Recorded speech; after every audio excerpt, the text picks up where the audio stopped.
کہ اللہ کی آزمائش میں ہر بندہ ہے، اللہ تعالیٰ ہر بندے کے بارے میں جانتا ہے۔ آج جو ایک محفل لگی ہے اور سجائی گئی ہے، شکر کے طور پر کی گئی، شکران نعمت۔ اس لیے اللہ کہتے ہیں کہ جب تم شکر کرو گے میری نعمتوں میں، میری نعمتوں کا شکر کرو گے تو میں نعمتوں میں اضافہ کر دوں گا۔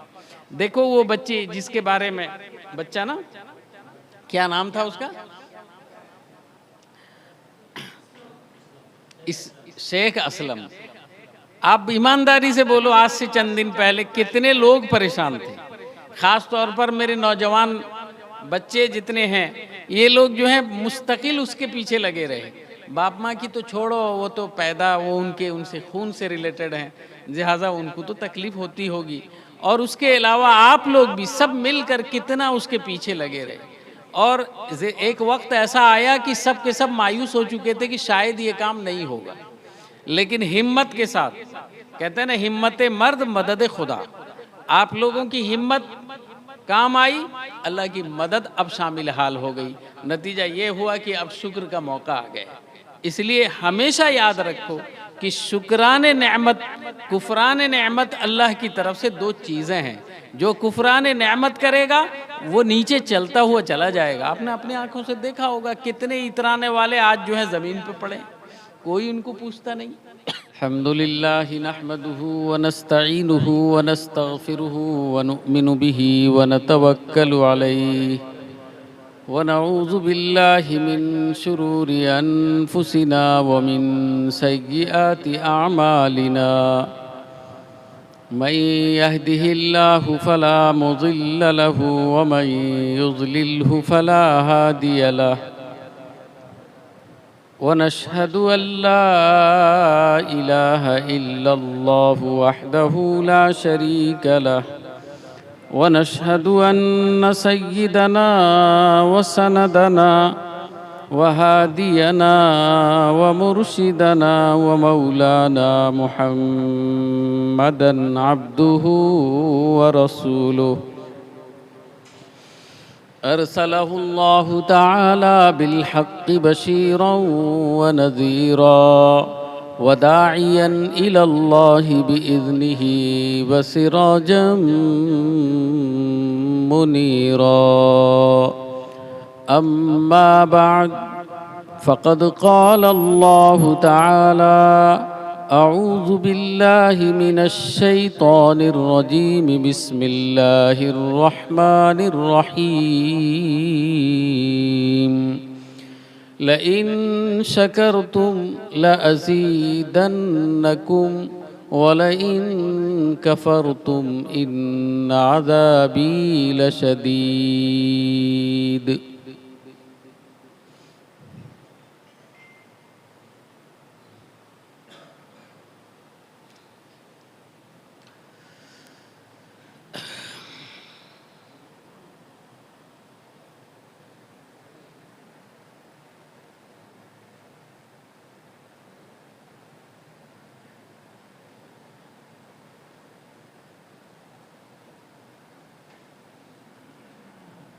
بہار عرفاں حبیب رحماں سلام تم پر، درود تم پر، صدیق مہماں امین قرآن سلام تم پر، درود تم پر۔ تمہارے ابر کرم سے آقا، تمہارے ابر کرم سے آقا، زمیں پہ رحمت برس رہی ہے، زمیں زماں سب تمہیں پہ قرباں، زمیں زماں سب تمہیں پہ قرباں، سلام تم پر، درود تم پر۔ تمہارا نقش قدم آیا ہے، ابھی بھی فارا کی چوٹیوں پر تمہارا نقش قدم آیا ہے، ابھی بھی فارا کی چوٹیوں پر نوائے فارا وحید دوراں سلام تم پر، درود تم پر۔ گئے تھے عرش اولا پہ ایک دن نماز لے کر خدا سے آئے، گئے تھے عرش اولا پہ ایک دن نماز لے کر خدا سے آئے، نہ کوئی تم سا ہوا نہ مہمان، نہ کوئی تم سا ہوا نہ مہمان، سلام تم پر، درود تم پر۔ تمہارے فیض کرم کا طالب نہ ہے نہ ہوگا کہیں پہ حرما، تمہارے فیض کرم کا طالب نہ ہے نہ ہوگا کہیں پہ حرما، میرا تو اصغر یہی ہے ایمان، سلام تم پر، درود تم پر۔ ایک بار درود شریف پڑھو۔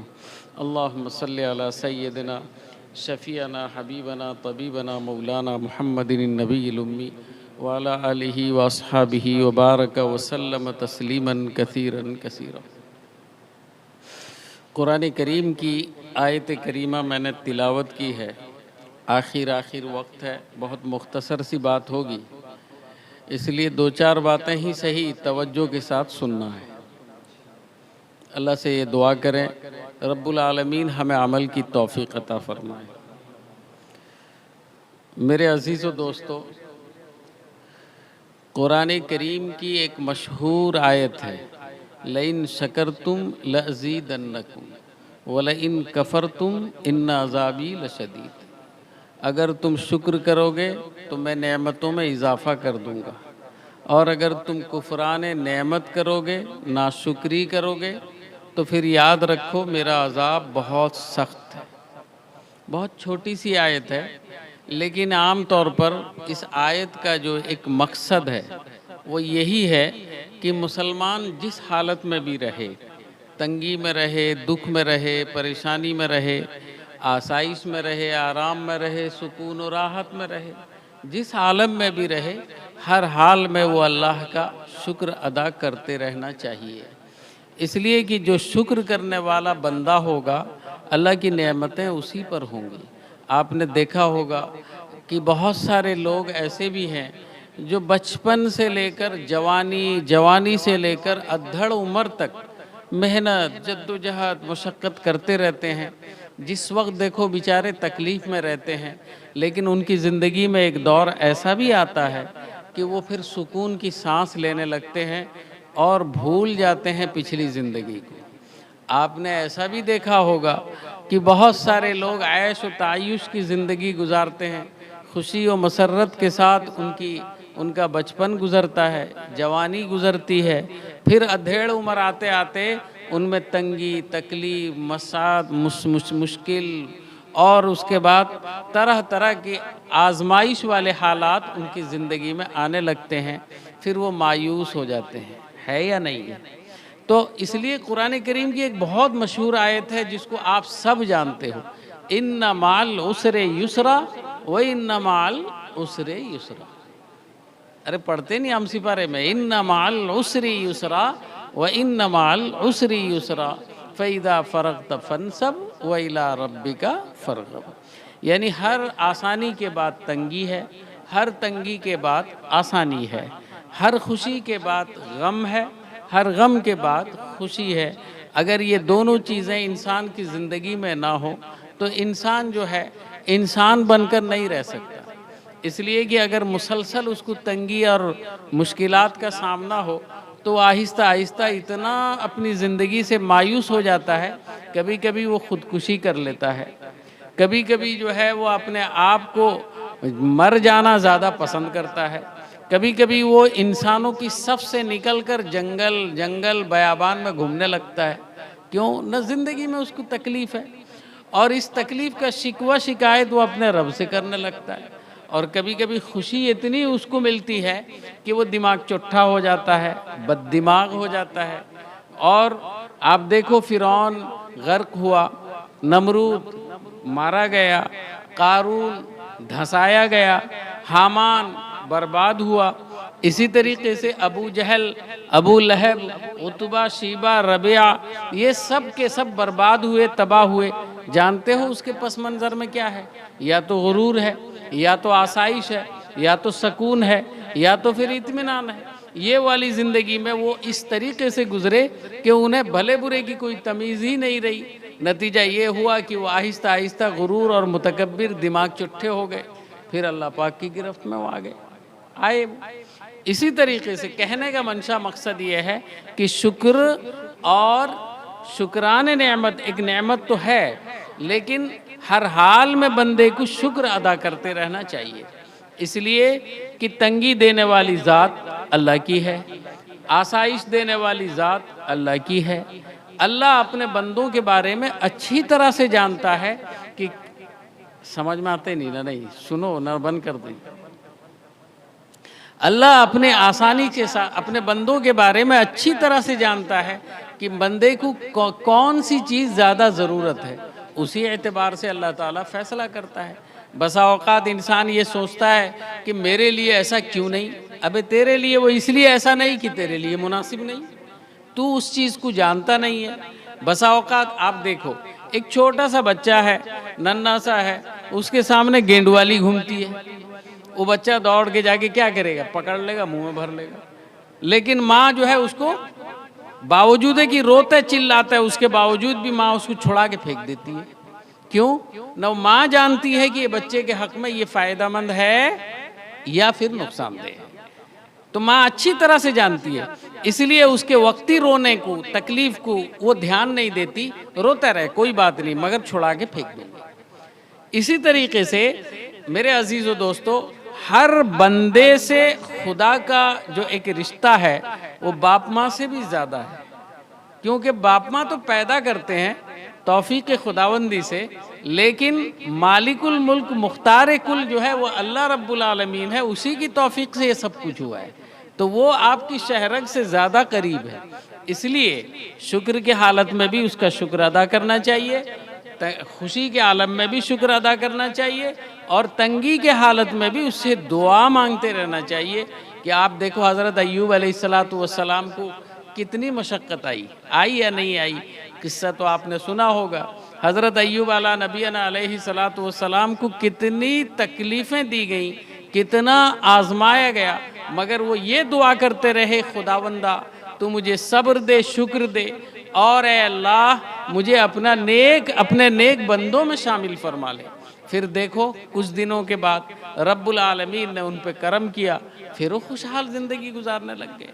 اس لیے تنگی کا آنا مایوسی کی علامت نہیں ہونی چاہیے، تنگی کا آنا کسی کو ٹوٹ نہیں جانا چاہیے، اور خوشی میں کپے کی طرح پھول نہیں جانا چاہیے۔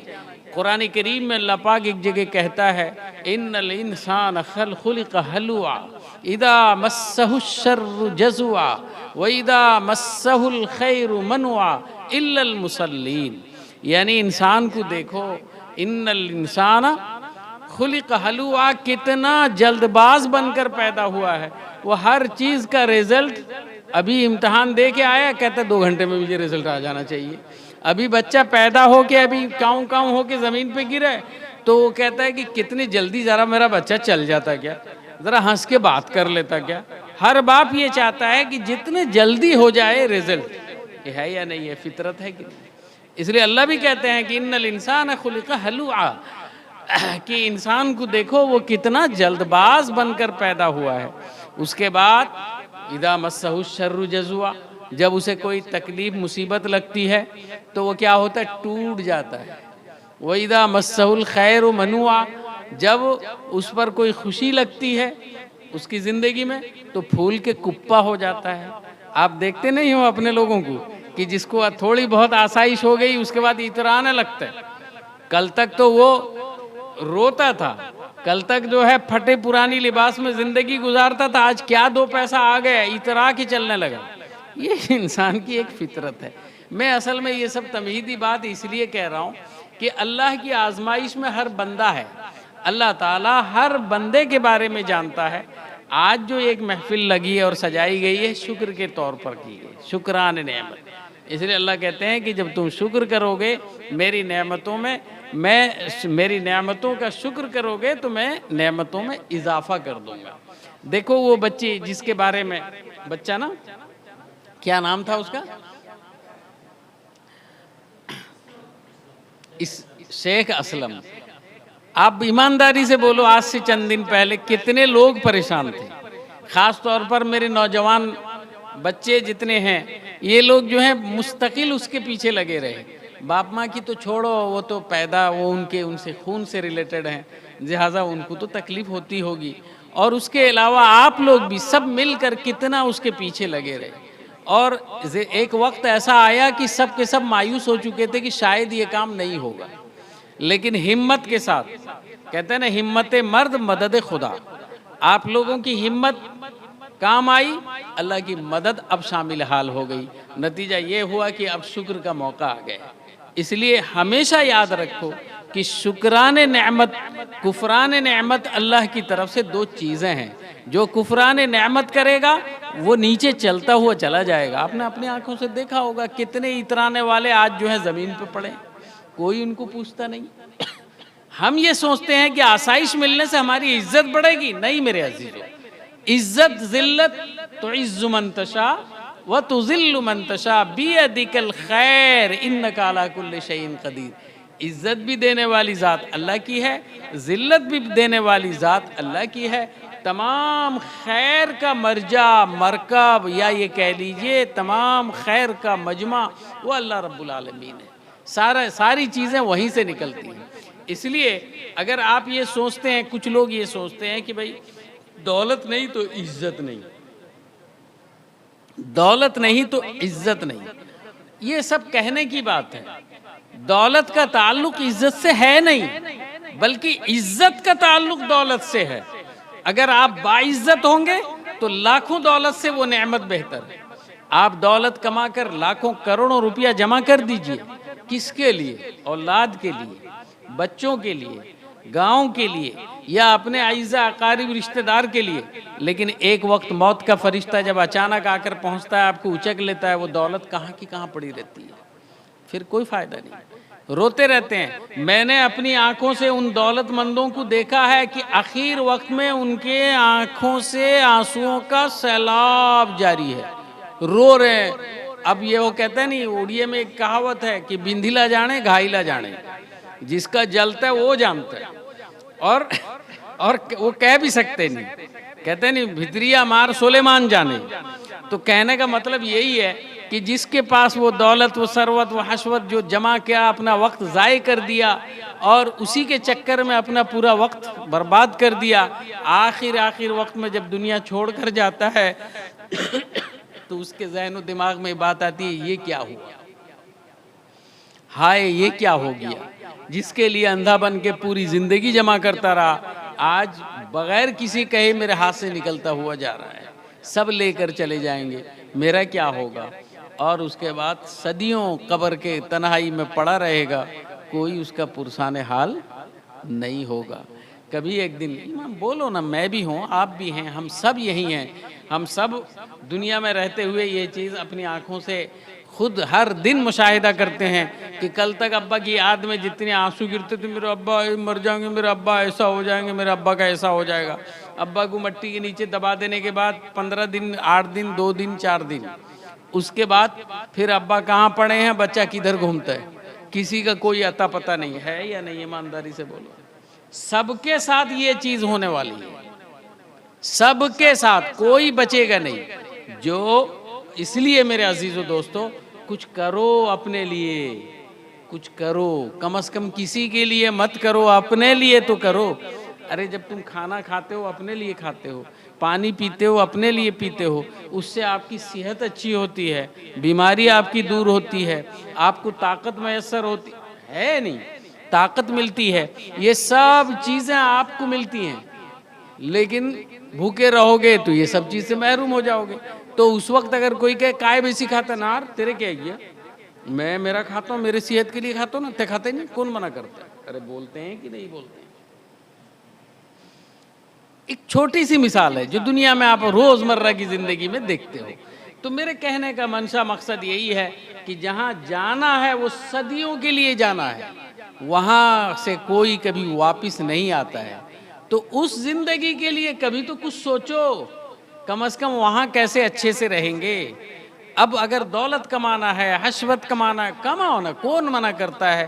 دنیا میں آئے ہو یہ سب چیز بھی کرنا چاہیے، لیکن یہ اسی کے حد تک رہنا چاہیے، اتنا آگے نہیں بڑھ جانا چاہیے اس کے چکر میں کہ اصلی زندگی سے آپ جو ہے منہ موڑ لو، اصلی زندگی آپ کی ہٹ جائے۔ میری بات سمجھ رہے ہو نا؟ میں بھی اس میں شامل ہوں، آپ بھی شامل ہیں، کوئی بہت بڑی بات نہیں، یہ سمجھ کی بات ہے، اس کو سب کو سمجھنا چاہیے۔ میرے عزیز و دوستو، اللہ کے نبی پاک صلی اللہ علیہ وسلم کا ایک ارشاد گرامی ہے، وہ آج آپ کے سامنے رکھتا ہوں، سنو۔ اللہ کے نبی نے فرمایا یوشک الامم ان تداعی علیکم تداعی الاکلۃ الی قصعتھا۔ پوری حدیث لمبی ہے، ابو داؤد شریف میں ہے۔ جس حدیث کا خلاصہ لب لباب یہ ہے کہ میری امت پہ ایک دور ایسا بھی آئے گا، میری امت پہ ایک دور ایسا بھی آئے گا جیسے بھوکا کھانے کے اوپر میں ٹوٹ پڑتا ہے، ننگا کپڑا دیکھنے کے بعد ٹوٹ پڑتا ہے نا؟ اللہ کے نبی نے فرمایا جیسے بھوکا کھانے پہ ٹوٹ پڑتا ہے کھانا دیکھنے کے بعد، اسی طریقے سے کافر، مشرک، ظالم تم مسلمانوں پر بھوکے کی طرح ٹوٹ پڑیں گے۔ اللہ کے نبی صلی اللہ علیہ وسلم نے فرمایا کیا اس وقت ہم تھوڑی تعداد میں ہوں گے؟ ارے سمجھ میں سب کیا آ رہی ہے؟ اللہ کے نبی سے پوچھا گیا یا رسول اللہ کیا ہم اس وقت تھوڑی تعداد میں ہوں گے؟ کہیں گے نہیں۔ اللہ کے رسول نے فرمایا نہیں، بل انتم یومئذ کثیر، بلکہ وہ دن تم بہت زیادہ بڑی تعداد میں ہوگے، لیکن تم ہوگے تو بڑی تعداد میں، مگر تم سمندر کی جھاگ کی طرح ہوگے اور بے وقات ہوگے، تمہاری کوئی حیثیت نہیں ہوگی۔ بولو ایک شیر کا بچہ اور 100 بکری کے بچے، دونوں میں سے کون بھلا ہے؟ تو نے کہو بکری کاٹنے سے پیسہ آ گیا، شیر کون جائے گا، اس لیے بکری بھلی ہے؟ نہیں، ایک شیر کا بچہ 1000 بکری سے بہتر ہے۔ شیخ سعدی شیرازی نے ایک جگہ لکھا ہے کہ ایک عربی گھوڑا 100 گہال گدھے سے بہتر ہے، لیکن گدھا بوجھ ڈھوتا ہے اس لیے پیارا ہے، بات اپنی جگہ ہے، وہ الگ بات ہے، لیکن 100 گہال بھینس سے، بیل سے، گائے سے ایک عربی گھوڑا بہتر ہے۔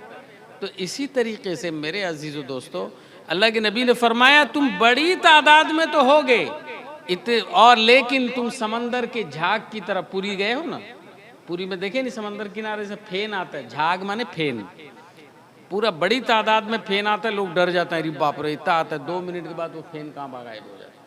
تو فرمایا تم سمندر کی جھاگ کی طرح ہوگے مگر تم بے وقات ہوگے، تمہاری کوئی حیثیت نہیں ہوگی۔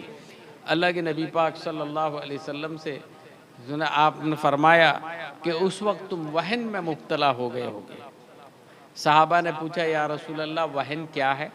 اللہ کے نبی نے فرمایا حب الدنیا و کراہیت الموت، تم دنیا کی محبت میں اندھے ہو جاؤ گے اور موت سے بیزاری کا اظہار کرو گے۔ ظاہر سی بات ہے جو دنیا دار ہوتا ہے، جس کے پاس دولت حشمت کا دبدبہ ہوتا ہے، غرور ہوتا ہے، تکبر ہوتا ہے، وہ مرنا چاہے گا؟ اس کو اگر مرنے کے بارے میں کہو گے تم کو پہلے پیٹے گا وہ، کیوں؟ نہ دنیا کی محبت میں وہ اندھا ہے، ظاہر سی بات ہے موت سے بیزاری ہوگی۔ جس کو دنیا کی محبت نہیں ہے وہ یقیناً وہ موت کو اپنا محبوب سمجھے گا۔ کیونکہ وہ یہی سمجھے گا کہ موت ہی ایک واحد ذریعہ ہے اپنے رب سے ملنے کا، کوئی مرے بغیر اللہ سے مل نہیں سکتا، لہٰذا یہ تو اچھی چیز ہے، میں اسی کو کیوں نہیں اپنا لوں گا۔ تو اللہ کے نبی نے فرمایا اس وقت تم بڑی تعداد میں تو ہوگے لیکن سمندر کی جھاگ کی طرح بے وقت ہوگے، اور اس وقت تم دنیا کی محبت میں اندھے ہو گئے ہوگے اور موت سے بیزاری کا اظہار کر رہے ہوگے۔ بات سمجھ میں آتا ہے؟ اب غور کر کے دیکھو ہمارے معاشرے میں کیا ہو رہا ہے، یہ بیماری ہم میں ہے یا نہیں ہے؟ کھانے کا انتظام ہے؟ اچھا ٹھیک، بس انہی چند کلمات کے ساتھ بات کو ختم کرتے ہیں۔ اللہ سے دعا کریں رب العالمین ہم تماموں کو اپنی مرضیات پر چلائے، نامرضیات سے بچائے۔ اس قسم کی محفل اگر بیٹھتی ہے مجلس میں تو تھوڑا دیر تک بات ہونی چاہیے، لیکن چونکہ کالا ہانڈی چڑھا ہے، سب کا انتظار اسی میں ہے۔ اللہ سے دعا کریں اللہ تعالی ہمیں کھانے کی بھی توفیق دے، کھلانے کی بھی توفیق دے۔ اچھا لگا آج کی اس محفل میں بچے کے کہیں شکرانے کے طور پر جلسہ بہت کم ہوتا ہے، بس جلسہ کے لیے 2-3 چیز ہے، کون مرے گا اس کا چالسی کا جلسہ ہوگا، نہیں تو کسی کا گھر روانی ہوگا، اس میں ایک ٹھو جلسہ کر دیں گے۔ آج کل ایک ٹھو نیا فتنہ ہو گیا ہے شادی میں ادھر پورے گھر والے ڈانس کرتے رہیں گے، ادھر جو ہے مولوی جلسہ کرتے رہیں گے۔ سوچو کہنے کا کسی کو نہیں ہے۔ دیکھو یہ سب باتیں کہتے وقت میں ایسا لگتا ہے کہ بہت بڑی بات کرتے ہیں، میں اس میں مبتلا ہو جاؤں الگ بات ہے، آپ اس میں مبتلا ہو جائیں الگ بات ہے، لیکن سچائی جو ہے اس کو سب کو تسلیم کرنی چاہیے۔ اب غور کر کے دیکھو کیا کہتے ہیں امور خانہ داری میں ہمارا جلسہ، ٹھیک ہے، جلسے کا مطلب کیا ہوتا ہے؟ جلسے کا مطلب سنو، ایک جملہ سنو، قرآن کریم میں اللہ کہتا ہے فَإِذَا قُرِئَ الْقُرْآنُ فَاسْتَمِعُوا لَهُ وَأَنصِتُوا لَعَلَّكُمْ تُرْحَمُونَ۔ ترجمہ اس کا کیا ہوگا کہ جب قرآن کریم پڑھا جائے تو اس وقت تم غور سے سنو، ہو سکے اللہ تعالیٰ تم پر رحم و رافت کا معاملہ فرمائے۔ ادھر کیا ہے، جلسہ چلا ہے، قرآن کریم کی آیتیں پڑھی جا رہے ہیں، ادھر جو ہے پورا طرح کا شادی میں ڈانسنگ پروگرام چلا ہے، ادھر جو ہے تمام خرافات جو ہے جم کے کیا جا رہا ہے۔ اب بولو یہ توہین ہے یا تعریف ہے، تنقیص ہے یا تذلیل ہے یا پھر کوئی عزت ہے؟ اس لیے میرے عزیز و دوستو ذرا غور کرو، بس مجھے کچھ نہیں کہنا ہے، کاہے تم کہو گے تم ہوتے کون ہو، کاہے کے لیے بولتے تم ہم کو، وہ الگ بات ہے، لیکن غور کر کے دیکھو جب اللہ کا فیصلہ ہے قرآن پڑھتے وقت میں غور سے سنو۔ تم کیا کرتے ہو؟ سننا تو چھوڑو، سمجھنا تو چھوڑو، بہت دور کی بات ہے، اس محفل کو پورا ڈائیورٹ کر دیتے ہو بربادی کی طرف۔ جو بھی 2 منٹ 1 منٹ سننے والے لوگ بیٹھتے ہیں وہ بھی ادھر ادھر ہوتے رہتے ہیں، لاسٹ میں مولوی اپنے چیئر میں بیٹھ کے وہ اپنا گپ گپ کے وہ اپنا چلا جاتا ہے۔ کیا نہ ہمارا جلسہ بھی ہوا تھا، ہمارا فلانا بھی ہوا تھا، ہمارا ہم کا بھی ہوا تھا۔ غور کرو اس چیز میں، مجھے کہنا نہیں ہے، آپ اپنا بہت سمجھدار ہو۔ تو یہ ہو کہ یہ تمام خرافات میں ہم جلسہ کرتے ہیں۔ ہاں ایک اچھا کام ہم یہ کرتے ہیں، جب کبھی عقیقے کا معاملہ آتا ہے تو اس وقت ہم جلسہ کرتے ہیں، ایک سنت ہے، ٹھیک ہے، اچھی بات ہے، اس میں کرنا چاہیے، ایصال ثواب کی نیت سے ہم جلسہ کرتے ہیں، لیکن اس دن دیکھو کتنا ڈرامہ ہوتا ہے، اور خاص طور پر ایک مزاج ہم لوگوں کا بن گیا ہے۔ اللہ حفاظت فرمائے، ہم تماموں کی حفاظت اللہ کرے کہ مسجدیں کثرت سے ہو رہی ہیں، مدارس بھی کثرت سے چل رہے ہیں، دین ایمان کا چرچا خوب ہو رہا ہے، میڈیا سے لے کر ایڈیا پیڈیا سب طرف چرچا ہو رہا ہے، لیکن غور کر کے دیکھو آج سے 15 سال 20 سال پہلے ہماری ان پرانی مسجدوں میں جو پھوس کی تھی، جس میں کوئی انتظام نہیں تھا، بتی نہیں تھی، بجلی نہیں تھی، لوگ جمعے کے دن جمعے کی نماز میں کتنے بجے آتے تھے؟ غور کر کے دیکھو 10-11 بجے وہ لوگ چلے آتے تھے۔ آج جمعہ ہے، نہ دھو کے ان کے پاس جو تھا، میں یہ کہتا ہوں نہیں کہ وہ لاکس صابن میں نہا کے آتے تھے، لیکن ہاں جو بھی تھا وہ پوکھر میں ڈبکی مار کے اپنا پرانے کپڑے کو طے کر کے تکیے کے نیچے رکھ کے جو جیسا کر کے بھی اپنا وہ آ کے مسجد میں رہتے تھے۔ جمعہ آج ہے، اس کے بعد جمعے کے وقت میں پورا جمعہ پڑھتے تھے، باضابطہ دعا درود صلاح کر کے اس کے بعد اطمینان سے گھر کو جاتے تھے۔ آج کا جمعہ دیکھ لو، صرف انتظار کرتے رہتے ہیں خطبہ کب شروع ہوگا۔ برا نہ مانا، یہ ہم لوگوں کے مزاج بن گیا۔ آج دیکھو صرف دیکھتے رہتے ہیں کہ خطبے کا ٹائم کس گھڑی ہوگا، اور وہ سور کے بچے، برا نہ ماننا، میری زبان سے گندی بات نکل گئی، معاف کرو، مسجد میں اللہ گھر میں کہتا ہوں، کہ اس کے بعد وہ چلے آتے ہیں, خطبہ جیسے ہی شروع ہوتا ہے وہ آپ امام کو اور دیکھتے نہیں, کہنا وہ تو ہے نا, خوبصورت ہے نہیں نا, خوبصورت وہ گھڑی ہے, اس کو دیکھتے رہتے ہیں کہ اتنا کیا لمبا لمبا خطبہ کر دیں گے, اتنا کیا لمبا خطبہ کر دیں گے.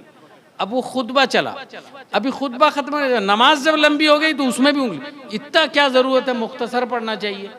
ارے بھائی جیسے ہی نماز ختم ہوتی ہے, ختم ہونے کے بعد اس کے بعد آپ نے دیکھا ہوگا ادھر السلام علیکم وعلیکم السلام کر کے اٹھنے گڑی, اس کے بعد دھم دھم دھم دھم دھم دھم, جیسا معلوم ہوتا ہے یہ کوئی جیل خانے میں تھے, نکل کے دوڑ کے بھاگ گئے. یہ ہم لوگوں کا آج مزاج بن گئے.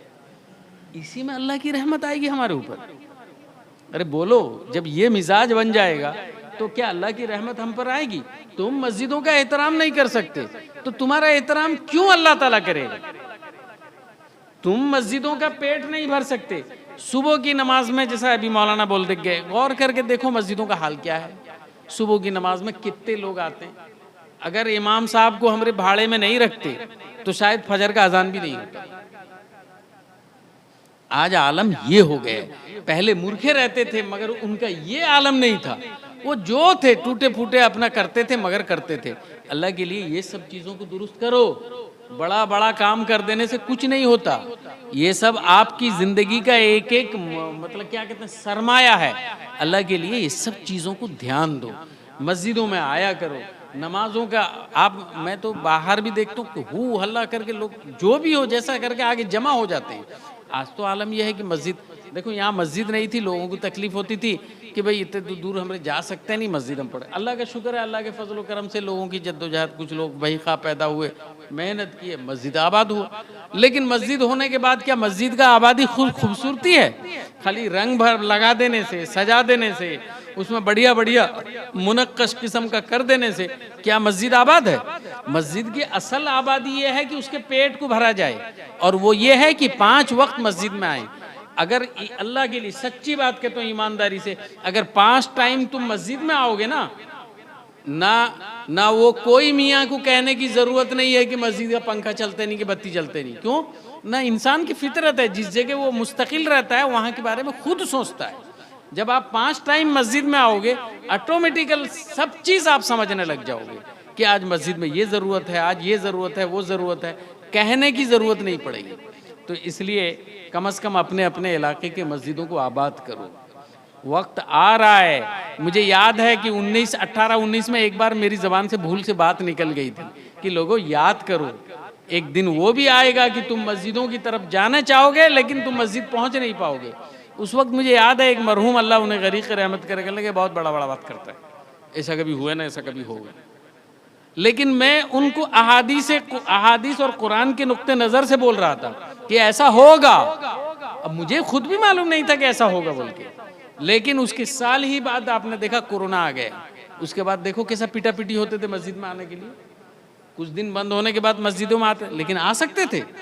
تو یاد رکھو, ایک بات ذہن میں رکھو کہ تم ٹوپی والے مسلمان ہو اور گھروں تمہارا خاندان مسلمان ہے یا باپ دادا مسلمان ہے اس لیے ہم بہت اچھے ہیں. نہیں بھائی, اللہ کو نہ تمہارے مسلمانی کی ضرورت ہے نہ تمہارے ٹوپی کرتے کی ضرورت ہے. یہ تو اللہ کا احسان ہے کہ تمہیں ٹوپی کرتے والا بنا کے اپنے گھر میں وہ بلایا ہے. اپنے گھر میں بلا کے وہ تم سے کام لے رہا ہے اور کام کے عوض میں تم کو دے رہا ہے, اور تم اس میں اگر احسان جتانے لگ جاؤ گے کہ نہیں صاحب ہمارے بغیر کچھ نہیں ہوتا. نہیں بھائی, دنیا کی تاریخ گواہ ہے, لاکھوں مسلمان اسی طرح کاٹ دیے گئے, پورا کا پورا صفحے ہستی سے انہیں مٹا دیا گیا. کل تک جو اپنا دندناتے پھرتے تھے ہم مسلمان ہیں, اتہاس تم جانتے نہیں ہو, اس وجہ سے تمہیں دقت ہو رہی ہے. مصر کا ایک کتب خانہ تھا, سب سے بڑا کتب خانہ, مسلمانوں کو اس پر بہت بڑا فخر تھا کہ بھائی اتنا بڑا ایسا ہے ایسا ہے ایسا ہے ایسا ہے. لیکن جب چنگیزی فتنہ آیا جانتے ہو, وہ سب کو مٹا دیے گئے, تباہ و برباد کر دیے گیا.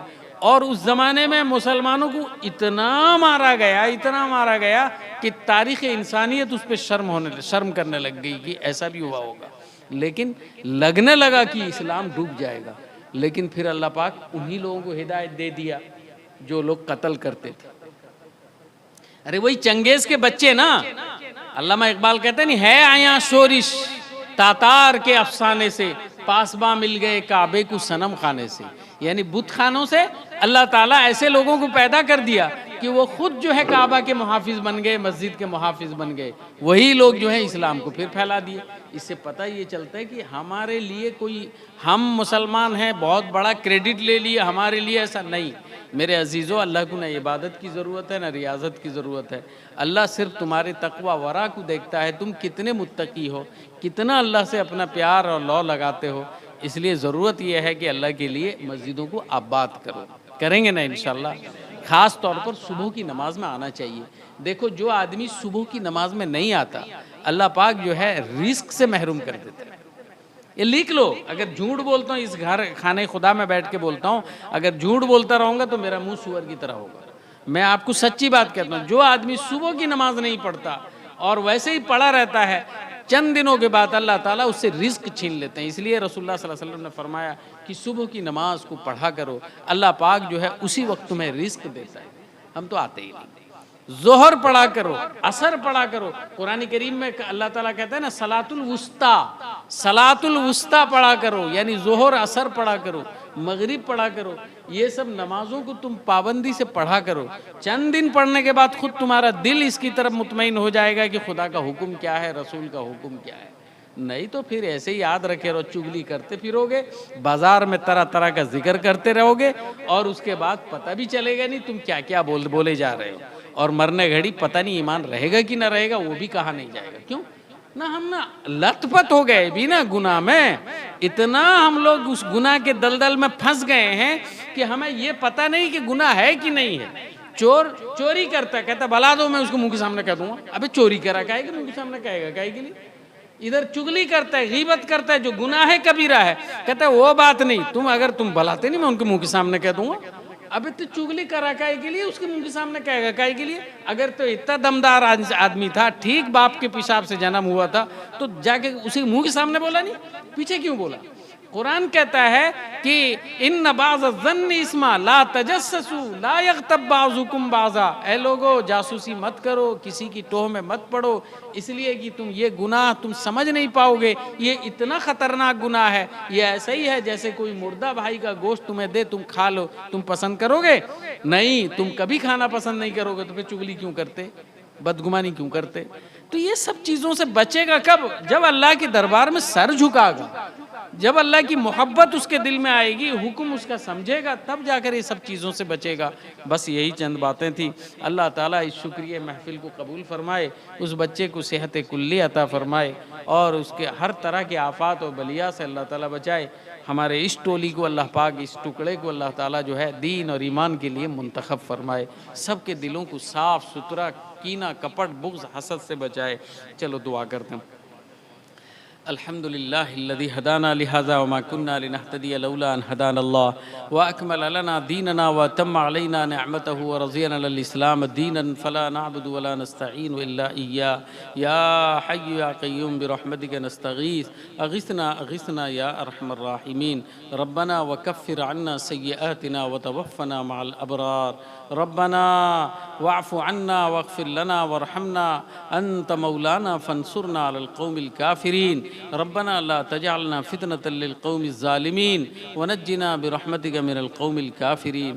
اے اللہ ہم تماموں کی گناہوں کو معاف فرما، اے اللہ میرے محلے کو قبول فرما، اے اللہ میرے محلے میں ہر طرح کی خرافات سے انسانوں کو، محلے والوں کو بچا، اے اللہ دلوں کی کدورت کینے کپٹ کو اے اللہ صاف ستھرا فرما دے، اے اللہ آپسی نزاع ناچاقی نا اتفاقی کو ختم کر دے، اے اللہ اتفاق اتحاد کی زندگی نصیب فرما، ہماری مائیں اور بہنوں کے حالات کو درست فرما دے، اے اللہ سب کو نمازی بنا، اے اللہ دین پر چلنے والا بنا، شریعت سنت کے ساتھ زندگی گزارنے والا بنا، اے اللہ ہماری زبان کو تو پاک و صاف فرما، چغلی سے، حسد سے، کینے سے، کپٹ سے، بغض سے، ہر طرح کی خرافات سے، اللہ شیطان کی مکاری سے، عیاری سے، دھوکے سے، نفس کے دجل سے الہ العالمین حفاظت فرما، اے اللہ ہم سے تو راضی ہو جا، اے اللہ ہم سے تو راضی ہو جا،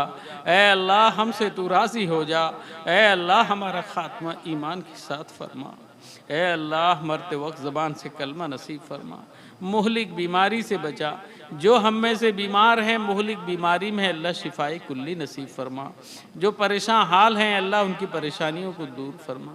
اے اللہ جو کاروباری لوگ ہیں چھوٹے چھوٹے بیوپار میں لگے ہیں، اے اللہ ان کے رزق کا بندوبست فرما، اے اللہ رزق طیب حلال نصیب فرما، کاروبار میں خیر و برکت نازل فرما۔ اس محلے میں اے اللہ جتنے لوگ بھی آرام فرما ہیں، اے اللہ سب ہمارے مربی ہیں پہلے گزر گئے، اے اللہ سب کو تو کروٹ کروٹ جنت نصیب فرما۔ اس بچے کو جس کے لیے محفل منعقد کی گئی ہے صحت کلیہ عاجلہ مستمرہ عطا فرما، ہر طرح کی آفات و بلیات سے حفاظت فرما، ہر قسم کی تنگی تکلیف سے محفوظ فرما۔ ہماری دعاؤں کو حضور محمد رسول اللہ صلی اللہ علیہ وسلم کے صدقے میں قبول فرما۔ وصلی اللہ تعالی علی خیر خلقہ ونور عرشہ محمد والی واصحابہ اجمعین۔ سبحان ربک رب العزت عما یصفون وسلام علی المرسلین والحمد للہ۔